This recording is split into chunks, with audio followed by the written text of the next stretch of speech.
नमस्कार साथियों, एक बार फिर से आपका स्वागत है हमारे YouTube चैनल अद्भुत ज्ञान में। आज के वीडियो में हम जानेंगे भगवान परशुराम के बारे में कुछ रोचक तथ्य।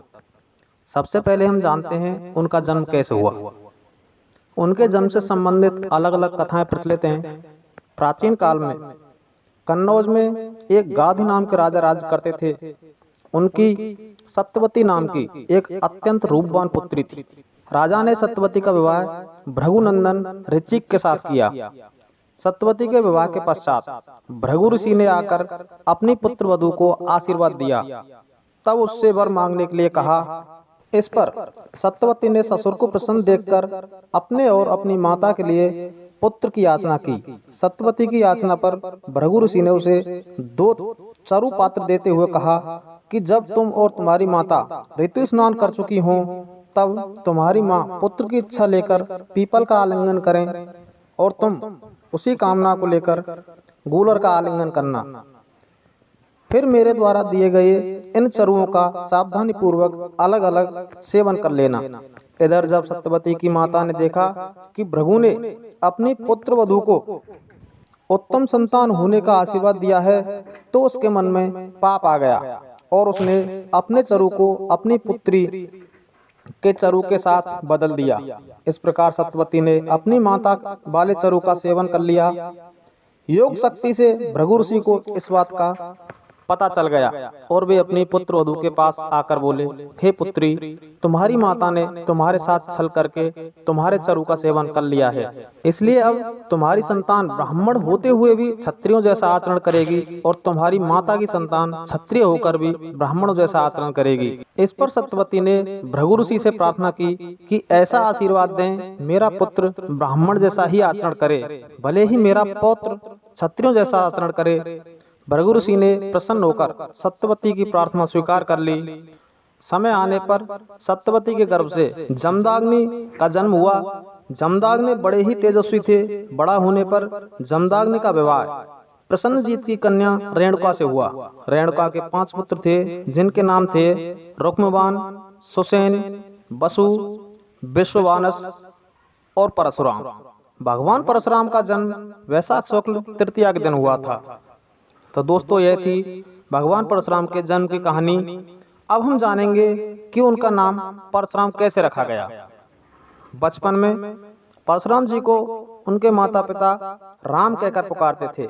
बाद में जब वह बड़े हुए, तब उनके पिता जमदाग्नि ने हिमालय जाकर उनसे शिव की आराधना करने को कहा, तो पिता की आज्ञा मानकर राम ने ऐसा ही किया। उनकी तपस्या से प्रसन्न होकर शिव शंकर ने उन्हें दर्शन दिए और असुरों के नाश का आदेश दिया। राम ने अपना पराक्रम दिखाया और असुरों का नाश हो गया। राम के इस पराक्रम को देखकर भगवान शिव ने उन्हें एक परशु नाम का अस्त्र दिया, इसलिए वह राम से परशुराम हो गए। दोस्तों, अब देखते हैं कि परशुराम ने क्यों अपनी ही माता का सिर काट दिया था। यह कथा बहुत ही प्रचलित है कि परशुराम ने अपनी ही माता और भाइयों के सिर काट दिए थे, लेकिन उन्होंने ऐसा क्यों किया, यह बहुत कम लोग जानते हैं। एक बार जमदाग्नि ऋषि ने अपनी पत्नी रेणुका को जल लेने नदी पर भेजा। तब नदी में चित्ररथ अप्सराओं के साथ स्नान कर रहे थे। यह देख रेणुका कुछ समय के लिए वहीं रुक गई। उधर यज्ञ का समय व्यतीत हो गया।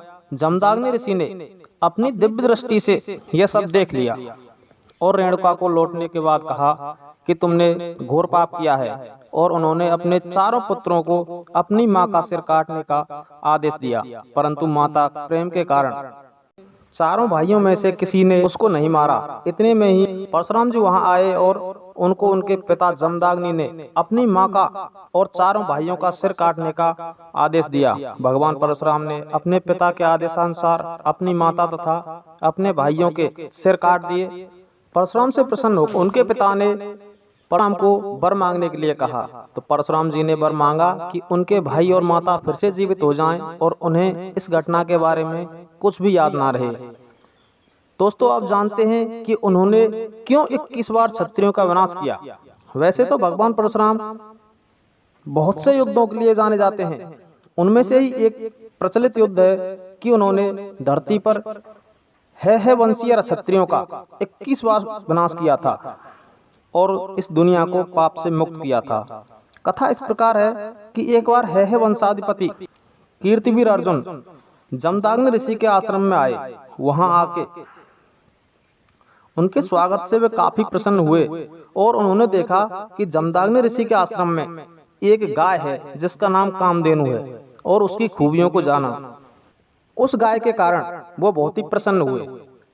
कीर्तिवीर अर्जुन जाते हुए बिना पूछे ही कामधेनु गाय को अपने साथ ले गए और जब परशुराम जी आश्रम में आए तो उनको यह पता चला तो बहुत ही क्रोधित हुए और क्रोध में आकर उन्होंने कीर्तिवीर अर्जुन से युद्ध करने के लिए उसको ललकारा। दोस्तों आपको बता दें कि कीर्तिवीर अर्जुन 1000 हाथ थे। परशुराम ने कीर्तिवीर अर्जुन की 1000 भुजाओं को काटकर उसका वध कर दिया। इसके बाद इस बदला लेने के लिए कीर्तिवीर अर्जुन के पुत्रों ने योजना बनाई। एक दिन जब भगवान परशुराम आश्रम में नहीं थे तो उनकी अनुपस्थिति में उनके पिता जमदग्नि ऋषि का वध कीर्तिवीर अर्जुन के पुत्रों ने कर दिया। जब वो वापस आए और इस घटना का उन्हें पता चला तो उन्हें बहुत ही क्रोध आया और क्रोध में आकर उन्होंने प्रतिज्ञा की कि मैं है वंशीय क्षत्रियों का सारी पृथ्वी से विनाश कर दूंगा। उन्होंने ऐसा किया भी।